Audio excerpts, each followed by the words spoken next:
እግዚአብሔርን እውነት ስለማናምነው ነው እንጂ ክርስቲያኖች እኮ ይሄንን የፈጠረውን ጉሮሮ ውሃና ምግብ ሳይሰጠው የሚያሳድረው ይመስላችኋል? በፍጹም አያደርገውም እኮ። ስንለምን ለምን መሰላችሁ?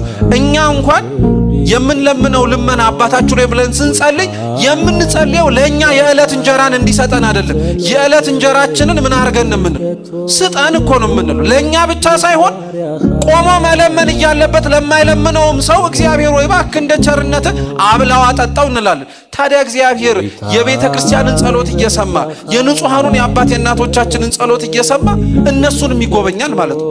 ስለዚህ ልብስ አያሳስባችሁ፣ እህልም አያሳስባችሁ።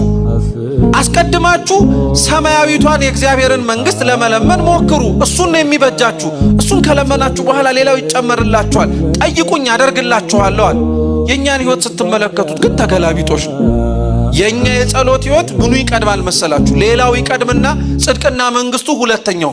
እውነት እንነጋገር ከተባለ ከኛ መካከል የዕለት ልመናው ሆኖ መንግስትህን አውርሰኝ የሚል ሰው አለ? አብዛኞቻችን እኮ የሚያሳስበን ነገ ይነጋልና አምላኬው አደራህን እንደው የነገዋን ብርሃን አሳየኝ እንላለን። የመንግስተ ሰማያትን ብርሃን የሚናፍቅ ሰው አለ እንዴ? ከእግዚአብሔር ጋር መኖር የሚያስቸኩለው ሰው አለ እንዴ?